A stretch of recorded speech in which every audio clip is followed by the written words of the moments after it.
बिस्मिल्लाहिर्रहमानिर्रहीम। अस्सलामुअलैकुम dear student, कैसे हैं आप सब लोग। मैं उम्मीद करती हूँ ठीक ठाक होंगे। फाइनली स्टूडेंट, आज वो दिन आ ही गया जिसका आपको बहुत शिद्दत से इंतज़ार था कि मैम किस दिन सारे इम्पोर्टेंट लॉन्ग और शॉर्ट क्वेश्चन हमारे साथ शेयर करेंगी।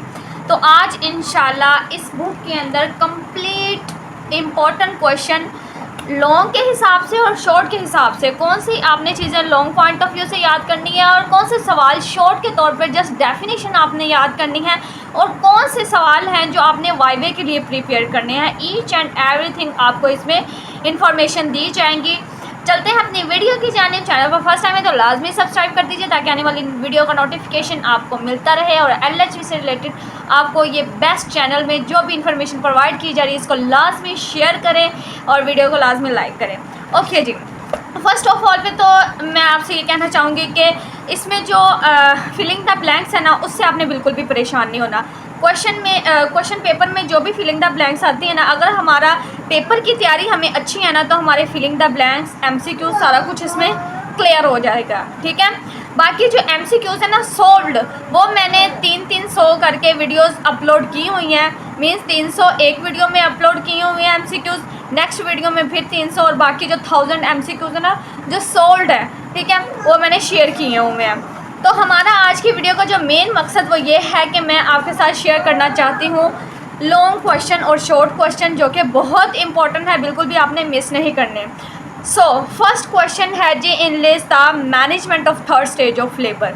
ठीक है, लेबर इसके स्टेजेस और लेबर को किस तरह मैनेज करना है, फर्स्ट स्टेज को किस तरह मैनेज करना है, सेकंड स्टेज को, थर्ड स्टेज को, ये तीनों स्टेजेस का आपको पता होना चाहिए। ठीक है, फोर्थ स्टेज होती है ऑब्जर्वेशन की स्टेज, लेकिन उसको जो है ना स्किप कर दें आप। फ़िलहाल आपने याद रखना मैनेजमेंट ऑफ थर्ड स्टेज तो वैसे सवाल में पूछा गया है, लेकिन मैं आपको जो इंफॉर्मेशन देना चाह रही हूँ कि आपने लेबर की जो थर्ड स्टेज के अलावा जो इसकी सेकंड और फर्स्ट स्टेज है ना, उसके ऊपर भी नज़र रखनी, उसको भी आपने अच्छे से याद करना है, गौर से उसको पढ़ना है कि क्या क्या उसमें हम मैनेजमेंट करते हैं अगर कोई कॉम्प्लिकेशन इसमें पेश आती हैं। ठीक है, तो ये आपके वाइवे के लिए भी, आपके पेपर के लिए, आपके क्लिनिक के लिए, आपके नॉलेज के लिए, सब के लिए ही बेस्ट हो जाएगा। ठीक है, दूसरा इंपॉर्टेंट सवाल है sign and symptoms of hydatidiform mole. Hydatidiform mole, इसकी सबसे पहले तो आपको डेफिनेशन पता होनी चाहिए। उसके बाद जो है ना आपके साइन एंड सिम्टम्स जो है ना वो आपको पता होना चाहिए। हेरेडिटी फॉर्म मोल के साइन एंड सिम्टम्स क्या हैं, थोड़ा सा आपको मैं इंट्रो भी करवाती जाती हूँ ताकि आपको जो है ना मुश्किल ना हो सवाल को याद करने में। हेरेडिटी फॉर्म मोल कहते हैं ग्रेव्स लाइक प्रेगनेंसी, इसमें ना जस्ट मोल्स बन जाते हैं, एम्ब्रियो नहीं बनता। मोलर प्रेगनेंसी को हम हेरेडिटी फॉर्म मोल बोलते हैं। ठीक है, और इसमें जो है ना वो नोज़िया वोमिटिंग होती है और vaginal passage Graves like cyst बन जाते हैं, पेल्विक पेन होगी, डार्क ब्राउनिश वजाइनल ब्लीडिंग, ये सारा कुछ जो है ना इसमें आएगा। फिर आ जाता है जी next important question, 5 causes of rupture uterus. Uterus किस वजह से रप्चर हो सकती है, आप खुद सोचें कौन कौन सी वजूहात हैं जिस वजह से यूट्रस रप्चर हो सकती है, फट सकती हैं। सबसे पहली वजह है मल्टीपल प्रेगनेंसी, एक के बाद एक प्रेगनेंसी हो रही है जिसकी वजह से क्या होगी, यूट्रस कमज़ोर हो जाएगी, यूट्रस रप्चर हो जाएगी। Labour dystocia, excessive iatrogenic trauma. Okay, right down the major signs and symptoms of eclampsia. Okay, next important question है इक्लम्शिया। इक्लम्शिया और प्रीक्लम्शिया दोनों ये बहुत इंपॉर्टेंट क्वेश्चन है।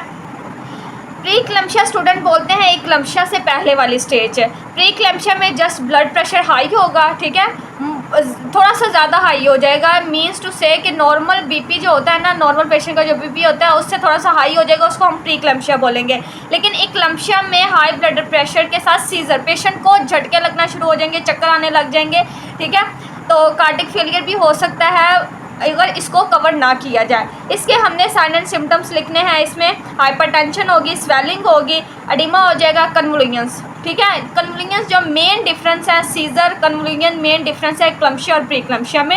ये भी आपको वाइवा में पूछा जा सकता है कि difference between eclampsia and preeclampsia, sign and symptoms. इसमें सिर्फ एक फ़र्क है कि वो फ़र्क ये है कि इक्लम्शिया में जो है वो पेशेंट को सीजर नहीं पड़ते। ठीक है, और इक्लम्शिया में जो है वो पेशेंट को सीजर पड़ते हैं, प्रीक्लम्शिया में सीजर नहीं पड़ते। ठीक है, next student very important question है anatomical variation of placenta. Placenta की एबनॉर्मेलिटीज़ में जो जो वेरिएशंस होती हैं, प्लेसेंटा की वेरिएशन से मुराद ये है कि कितने टाइप्स का प्लेसेंटा होता है, प्लेसेंटा में किस किस्म की एबनॉर्मेलिटीज़ हो सकती हैं, इसको हमने ब्रीफली डिस्क्राइब करना है। ठीक है, 5 एनाटॉमिकल वेरिएशन इसमें आपने याद रखनी है। वैसे तो आपको सारी पता होनी चाहिए, लेकिन जो है ना मेजर जो है ना आपने 5 याद रखनी है, जैसा कि बाइव लोब्ड है, ठीक है, डिस्क्वाइड प्लेसेंटा है, एक्सेसरी लोब, सर्कमफलेटा प्लेसेंटा है। ये सारी टाइप्स हैं जिसमें जो प्लेसेंटा है ना उसमें थोड़ी थोड़ी एबनॉर्मेलिटीज़ आ जाती हैं। इसको आप डिटेल में पढ़ेंगे ना तो इंशाल्लाह आपको समझ आएगी। फिर आ जाता है list the sign and symptom of PPH. Very important, PPH आपको वाइवे में पूछा जा सकता है, पीपीएच आपको फिलिंग द ब्लैंक्स में भी आ सकता है, एमसीक्यूज में भी पूछा जा सकता है कि व्हाट इज़ पीपीएच। पीपीएच से मुराद है पोस्टपार्टम हेमरेज। पोस्टपार्टम हेमरेज के जो है साइन एंड सिम्टम्स बताने हैं, परवेजाइनल ब्लीडिंग है, ठीक है, लॉस ऑफ सिन टारगेट है, वोमिटिंग है, इसके अलावा है पेन में और में नोट भी, पेन हो भी सकती है और नहीं भी हो सकती। ठीक है, इसके अलावा जो मोस्ट इंपॉर्टेंट क्वेश्चन है इंडिकेशन ऑफ सिजेरियन सेक्शन, जो कि पहले भी काफ़ी दफ़ा बता चुकी हूँ कि सिजेरियन सेक्शन के इंडिकेशन क्या हो सकते हैं। बच्चा ब्रीच है तब सिजेरियन सेक्शन होगा, इसके अलावा प्लेसेंटा प्रीविया है सी सेक्शन होगा, ठीक है, माल प्रेजेंटेशन, फीटल डिस्ट्रेस है, प्रीवियस सी सेक्शन हुआ है तो नेक्स्ट भी सेक्शन के होने के मैक्सिमम चांसेस होते हैं। ठीक है, तो ये सारी चीज़ें आपको पता होनी चाहिए। 5 advantages of breast feeding. Breast feeding के बेशुमार फ़ायदे हैं, आपने जस्ट 5 याद रखने हैं। इसमें कुछ भी कर लें आपके बच्चा इन्फेक्शन से बच जाता है, ठीक है, हेल्दी ग्रोथ होती है बेबी की, परफेक्ट न्यूट्रिशन है, इसके अलावा फाइनेंशियल बेनिफिट्स हैं, हमारे पैसे नहीं खर्च होते, ठीक है, कॉन्ट्रासेप्टिव्स भी है सबसे अच्छा और बेहतरीन बेनिफिट, इसके अलावा माँ और बच्चे की बॉन्डिंग बनती है। नेक्स्ट इम्पोर्टेंट क्वेश्चन आपके साथ शेयर करने वाली हूँ मैं नेक्स्ट पास पेपर का, वो है जी मेंस्ट्रुअल साइकिल। मोस्ट इम्पोर्टेंट, जो कि हर दफ़ा पेपर में आता है, पेपर की रौनक इसके बगैर है ही नहीं है। मीन्स पेपर मेंस्ट्रुअल साइकिल के बगैर तैयार ही नहीं होता, शॉर्ट नहीं तो लॉन्ग, लॉन्ग नहीं तो शॉर्ट। मेंस्ट्रुअल साइकिल के फेसिस और इसको आपने कंप्लीट जो है ना याद करना है। एंडोमेट्रियल साइकिल भी इसको बोलते हैं, मेंस्ट्रुअल साइकिल, एंडोमेट्रियल साइकिल एक ही चीज़ है, कंफ्यूज नहीं होना, एक ही सवाल है। ठीक है, डेफिनेशन फेसिस, 4 फेसिस है इसके और ये आपने अच्छे तरीके से याद करें। पहले फेज़ को मेंस्ट्रुअल फेज़ बोलते हैं जिसमें मेंसेस आते हैं 1 से 4 दिन, ठीक है, प्रोलिफरेटिव फेज़ है, ओवुलेटरी फेज़ है, सेक्रेटरी फेज़ है। सिंपल है, नाम से पता चल रहा है, लेकिन टाइम बहुत शॉर्ट है। मैंने जस्ट आपको सवाल बताने हैं, जवाब आपने जो है ना खुद याद करने हैं। और जहाँ से भी किसी चीज़ की समझ ना आए मैं हाजिर हूँ, आप मेरे से पूछ सकते हैं, कमेंट में पूछ सकते हैं, व्हाट्सएप नंबर मेंशन है। ईच एंड एवरीथिंग आपको हेल्प आउट किया जाएगा ताकि आप अच्छे नंबर ले सकें। ठीक है, ओके जी। इसके बाद आ जाता है नेक्स्ट डेफिनेशन, जो आपने मोस्ट इम्पोर्टेंट याद करनी है। डेफिनेशन 5 डेफिनेशन लिख रहे हैं आप। लोचिया अल्बा, लोचिया जो है ना ये शॉर्ट डेफिनेशन भी आ सकती है और इसकी टाइप्स भी आ सकती हैं।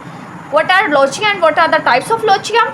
और इसके अलावा लोचिया अल्बा, सिरोसा या रबड़ा, इसमें से कोई एक डेफिनेशन वो पूछ लें। मीन्स ये डेफिनेशन के हवाले से इंपॉर्टेंट है। जब आप डेफिनेशन कर लेंगे ना, लॉन्ग आ गया तो आप लॉन्ग भी कर सकते हैं, शॉर्ट आया तो शॉर्ट भी क्लियर। ओके, फिर है एक्सटेंशन की डेफिनेशन। बर्थ कनाल, बच्चा जहाँ से पास आउट होता है, बर्थ कनाल उसको डिफाइन करना है। मेकोनियम, फर्स्ट पॉप, बेबी जो पास आउट करता है माँ के पेट में या बाहर आके, उसको हम मेकोनियम बोलते हैं। ठीक है, इसके अलावा है name the method of separation of placenta. Placenta को सेपरेट करने के जो मेथड हैं, 2 तरीके हैं। एक तो हम प्लेसेंटा को सेंटर से डी अटैच कर सकते हैं और दूसरा जो है प्लेसेंटा को हम एजेस से डी अटैच करते हैं। ये 2 मेथड है। ओके हो गया। फिर आ जाता है next very important question, Hegar sign. ठीक है, ये आपने याद करना है। Write down the foetal development from the conception to 12 week of life. Foetus के 12 वीक ऑफ लाइफ पे जो है नेक्स्ट फीटल डेवलपमेंट क्या होगी, ये आपने अच्छे से एक्सप्लेन करना है। Composition of breast milk, breast milk के अंदर कौन कौन सी चीज़ें मौजूद होती हैं, किन किन चीज़ों से ब्रेस्ट मिल्क के बनता है। ओके, ये मोस्ट इंपॉर्टेंट क्वेश्चन है। आगे है जी, write down the modes of heat loss in neonate. Neonate यानी जो बच्चा पैदा हुआ है उसमें हीट लॉस होने के कौन कौन से जो है ना मोड हैं, किन तरीक़ों से बच्चे के अंदर से हीट लॉस हो सकती है। बेबी के हेड से पास आउट हो सकती है, फुट से पास आउट हो सकती है, बेबी की स्किन से पास आउट हो सकती है। जस्ट आपको ये मैं हिंट दे रही हूँ, आपने इसको एक्सप्लेन जो है ना वो अच्छे से याद करके फिर करना है। आगे जो लॉन्ग क्वेश्चन आया हुआ है ना, वो है postpartum haemorrhage PPH and write down the predisposing causing of postpartum haemorrhage. ठीक है, इसके बाद हमने इसकी कॉजेज भी लिखनी है। आगे है जी डिफ्रेंशिएट बिटवीन कैपकट सक्सीडेनम एंड सेफेलोहीमाटोमा। ये स्टूडेंट बेबी के जो ब्रेन से रिलेटेड दो बीमारियां हैं जिनको हमने जो है ना आइडेंटिफाई करना है, डिफरेंस इसमें बयान करना है कि इन दोनों में क्या फ़र्क है। थोड़ा सा मैं आपको इसका डिफरेंस बताती चलूँ कि कैपकट सक्सीडेनम कहते हैं swelling due to the stagnation of fluid in the layer of scalp beneath the girdle of contact. Means to say fluid की लेयर का जमाव बेबी की जो स्कैल्प के ऊपर स्वेलिंग हो जाना क्या कहलाता है, कैपकट सक्सीडेनम। गूगल भी आप कर सकते हैं, यही आपको बताएगा। सेफेलोहीमाटोमा बोलते हैं collection of blood beneath the scalp. Okay जी, कैपकट में बेटा आपने याद रखना है कि स्वेलिंग होगी ड्यू टू फ्लूइड, और सेफेलोहीमाटोमा, हीमाटोमा से मुराद ब्लड, ठीक है, ब्लड से रिलेटेड ये लफ्ज़ है। तो इससे मुराद है collection of blood beneath the scalp, यानी बच्चे की जो स्कैल्प है ना, इसके नीचे ब्लड की जो कलेक्शन है या इसके ब्लड बाज़ औक़ात ऐसा होता है कि बच्चे की जो स्कैल्प है ना उसके नीचे खून जम जाता है। ठीक है, तो इसको हम बोलते हैं सेफेलोहीमाटोमा जस्ट। फिर आ जाता है short question, HELLP syndrome, restitution, retraction for water and lochia serosa. Lochia जैसे कि पहले भी बता चुकी हूँ, मोस्ट इम्पॉर्टेंट टॉपिक है, बिल्कुल भी मिस नहीं करना। डेफिनेशन के तौर पे आपने ये सवाल करने हैं, what is birth asphyxia and how you will differentiate the mild not severe birth asphyxia. Okay जी, बर्थ एस्फिक्सिया स्टूडेंट बोलते हैं inadequate intake of oxygen by the baby, यानी बेबी को जब अच्छी मिकदार में ऑक्सीजन प्रोवाइड नहीं ना होगी उसे हम बोलते हैं बर्थ एस्फिक्सिया। इसकी नेक्स्ट हमने कॉजेज़ बयान करनी है, किस वजह से इस तरह का प्रॉब्लम हो सकता है। Birth asphyxia most important topic है। ठीक है, write down the mode of heat loss in new net. Again ये क्वेश्चन आया हुआ है, तो आपने ये जो है ना लाजमी याद करना है। फिर आ जाता है immediate care of the baby at birth by the attending midwife, यानी मिडवाइफ जब एक बेबी को अटेंड कर रही है after the birth of baby, तो वो किस तरह उसको फौरी से केयर प्रोवाइड कर रही है, ये सारा कुछ एक्सप्लेन करना है।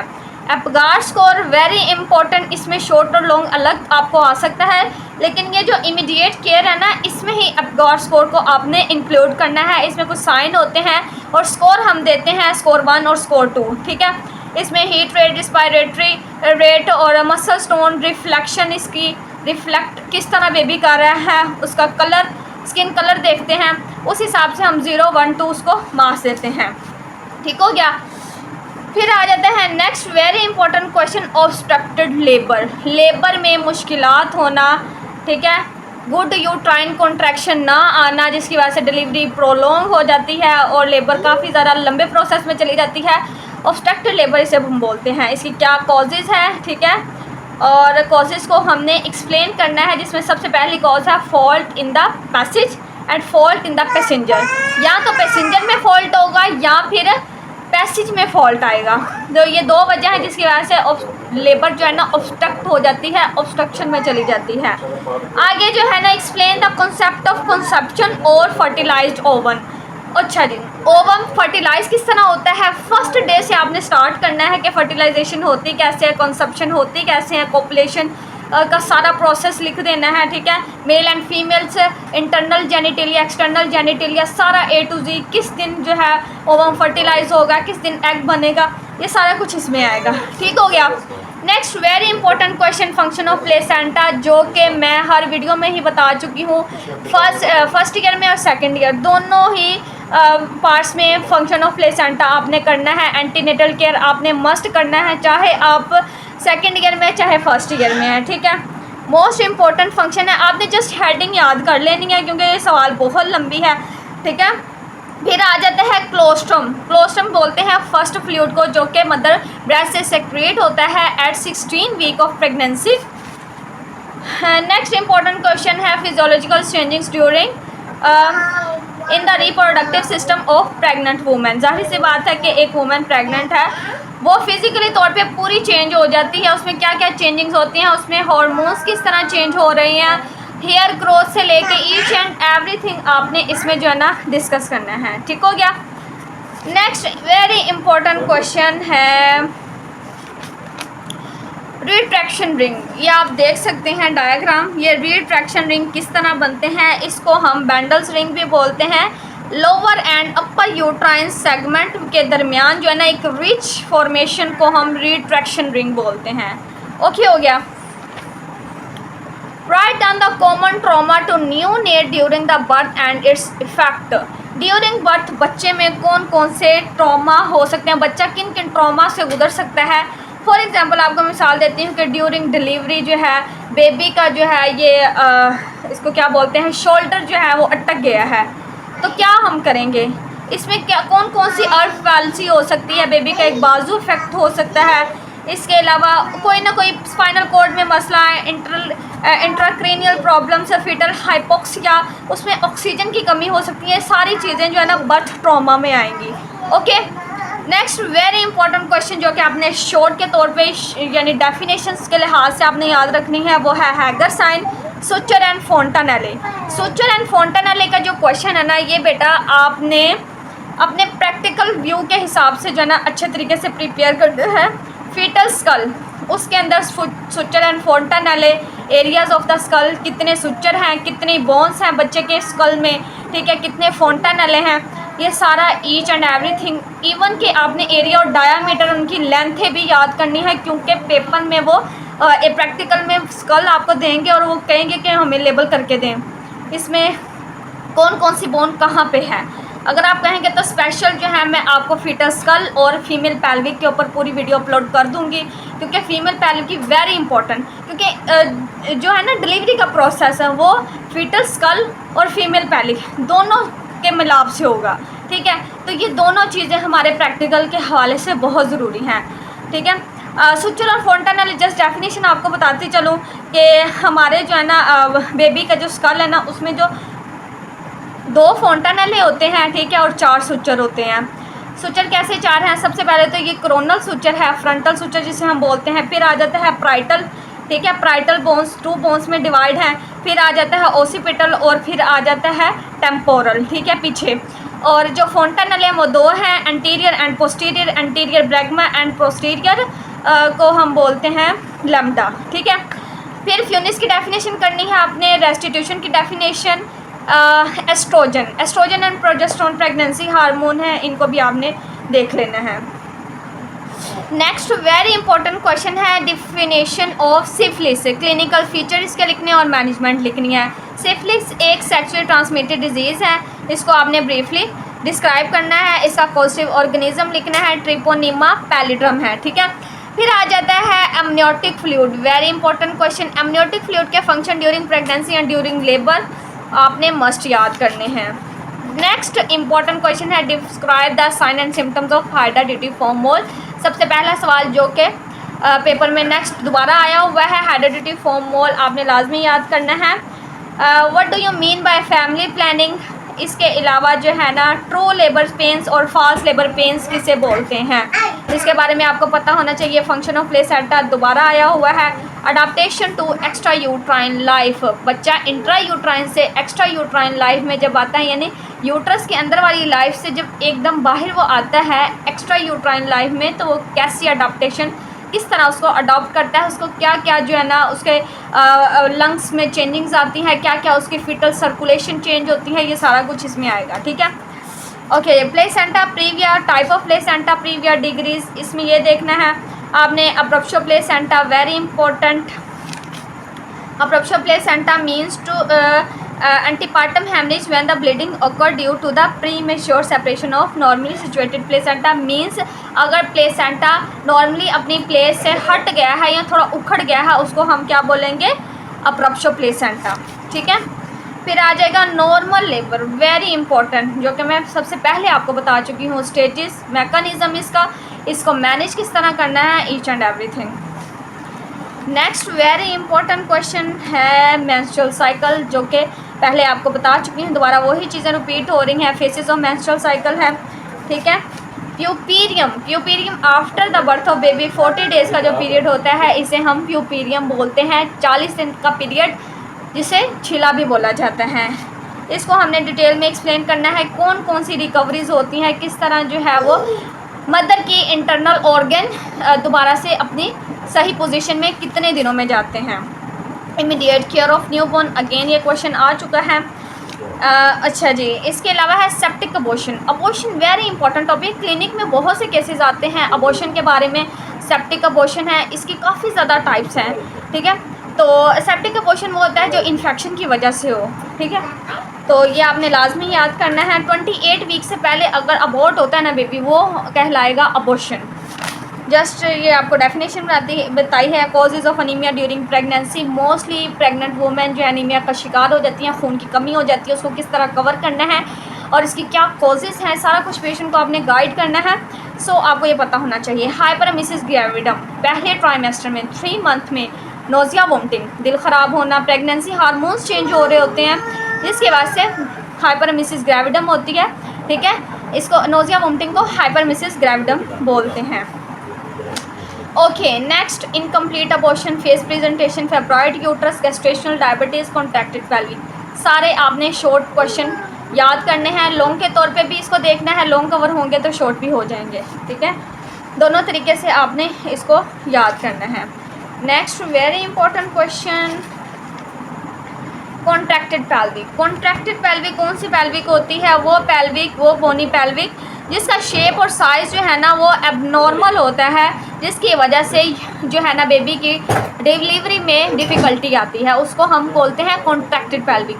नॉर्मल जो पेल्विक होती है ना, gynaecoid pelvic, round pelvic, 4 pelvic types होती हैं। गायनाकॉइड है, प्लेटिप्लॉइड है, फिर और कौन सी है जी, एंथ्रोपॉइड है, एंड्रॉयड है, ठीक है। ये सारी शेप्स हैं पेल्विक की। इस जिस औरत की पेल्विक गायनाकॉइड होगी ना, राउंड पेल्विक, 50% औरतों की ऐसी पेल्विक होती है, उनकी नॉर्मल डिलीवरी होती है। एंथ्रोपॉइड पेल्विक 25% है, Oval shape. Android heart shape pelvic है। प्लेटिप्लॉइड पेल्विक जो है वो किडनी शेप होती है। तो ये सारी पेल्विक, ट्रू पेल्विक कौन सी है, फॉल पेल्विक कौन सी है, ऑब्स्टेट्रिक, और इसके अलावा कॉन्ट्रैक्टेड पेल्विक किसे हम बोलते हैं, ये सारा कुछ आपने इसमें एक्सप्लेन करना है। ओके जी, कॉजेज़ क्या हैं जी कॉन्ट्रैक्टेड पेल्विक के, ये भी आपको वाइवे में पूछा जा सकता है। किस तरह हम इसको डायग्नोज करते हैं, ठीक हो गया। डिफाइन सेकेंडरी पोस्टमार्टम हेमरेज, इसके अलावा इसकी कॉजेज़ लिखनी है, क्लिनिकल फीचर्स लिखने हैं, इसको मैनेज किस तरह करना है। ओके, ओसीपिटो पोस्टीरियर पोजीशन, बच्चे की ओसीपिटो पोस्टीरियर पोजीशन, इसको ब्रीफली डिस्क्राइब करना है। नेक्स्ट इम्पोर्टेंट क्वेश्चन है preterm baby and pre maturity और प्री मेच्योर बेबी, यानी लो बर्थ वेट बेबी जिसका वेट 2500 ग्राम से कम हो, ठीक है, उसको हम क्या बोलते हैं, प्री मेच्योर बेबी। इसकी हमने क्लासिफिकेशन लिखनी है। ओके जी, कॉम्प्लिकेशन क्या आएंगी, और इसके अलावा मैनिफेस्टेशन, हेरिडिटी फॉर्मोल अगेन आ चुका है। मोलर प्रेगनेंसी को बोलते हैं। Third stage of labour, labour आपने कंप्लीट याद करना है, चाहे थर्ड हो चाहे फर्स्ट हो, कोई भी हो टाइप, सेपरेशन। अच्छा जी, थर्ड स्टेज ऑफ लेबर को मैनेज किस तरह करना है, एक्टिव मैनेजमेंट थर्ड स्टेज की। इसके अलावा शोल्डर डिस्टोशिया किसे बोलते हैं, हाइपोथायरॉयडिज्म, ये डेफिनेशन आपने याद करनी है। पॉलीहाइड्रामिनोज, पॉलीहाइड्रामिनोज कहते हैं एक्सेसिव एमनियोटिक फ्लूइड को पॉलीहाइड्रामिनोज बोलते हैं। इसकी वजह से भी जो है ना यूट्रस रप्चर हो सकती है। Down syndrome very important. Cord prolapse, cord prolapse means cord जो है ना अम्बलाइकल कोर्ड, जो कि बेबी के अम्बलाइकस के साथ अटैच होती है और प्लेसेंटा के सेंटर पे अटैच होती है। अच्छा जी, वो प्रोलैप्स क्यों होती है, वो नीचे क्यों दब जाती है, क्यों जो है ना वो उसमें जो है डिसेंड हो जाती है, ये आपने एक्सप्लेन करना है। इसकी types, after before rupture of membrane and after rupture of membrane. Puerperal sepsis, puerperal sepsis की डेफिनेशन, सेप्सिस इन्फेक्शन को कहते हैं। प्यूपीरियम में जो है ना वो क्या हो गया, सेप्टिक शॉक इन प्रेगनेंसी। अच्छा जी, क्या क्या एंटीबायोटिक इसमें यूज़ करवानी है पेशेंट को, यूट्राइन साइकिल्स और menstrual cycle, very important. Contraindications to breast feeding, यानी ब्रेस्ट फीडिंग के मुखालिफ इलामात, कॉन्ट्रा इंडिकेशंस कौन कौन सी हैं, ब्रेस्ट सर्जरी है, ब्रेस्ट इंजरी है, ड्रग्स, कैंसर, इन सूरत हाल में माँ अपने बच्चे को फीड नहीं करवा सकती। ठीक है। अटोनिक यूट्रस, अटोनिक यूट्रस किसे बोलते हैं? अटोनिक यूट्रस तब होगी जब जो है ना प्रॉपरली यूट्रस कॉन्टैक्ट नहीं होगी, यानी एक जगह सख्त हो जाएगी, जम जाएगी, उससे हम यूट्रस अटोनिक या अटोनिक यूट्रस बोलते हैं। इसकी कॉजेज़ क्या है जी? Polyhydramnios, placenta previa, abruption placenta, full bladder. ठीक है। इसके अलावा आ जाता है retained cotyledon, precipitate labour. Okay जी, ये सारे क्वेश्चन जो है ना वेरी इंपॉर्टेंट है। सो स्टूडेंट, आपने ये वीडियो जो है ना मस्ट सारे क्वेश्चन जो है ना जो मैंने आपको बताए हैं अच्छे से याद कर लेने हैं। अगर किसी बच्चे को कोई भी प्रॉब्लम होती है तो मेरे पास इस सारे सवालों के नोट्स मौजूद हैं, हैंड रिटन फॉर्म में, with diagram, with explanation, each and everything mention है। अगर किसी को यहाँ से समझ नहीं आती तो आपके इजी वे के लिए, आसानी के लिए नोट्स बनाए गए हैं, आप आसानी से वो बाय कर सकते हैं। चैनल के प्रोफाइल पे जाएं, वहाँ पे नंबर मेंशन किया गया है, व्हाट्सएप पे कांटेक्ट करें, अपना होम एड्रेस दें और ये नोट्स बाय करें। पेपर की अच्छी सी तैयारी करें क्योंकि 1 से 1.5 महीना है और शानदार सा रिज़ल्ट लेके आएँ। इंशाल्लाह मेरी दुआएं आपके साथ हैं और मैं आपकी फुल सपोर्ट करूँगी, फुल हेल्प आउट करूँगी जब तक आपको मेरी ज़रूरत है। Thank you so much for watching my next video. तक के लिए अल्लाह हाफ़िज़, अपना ख्याल रखें, दुआ में याद रखें।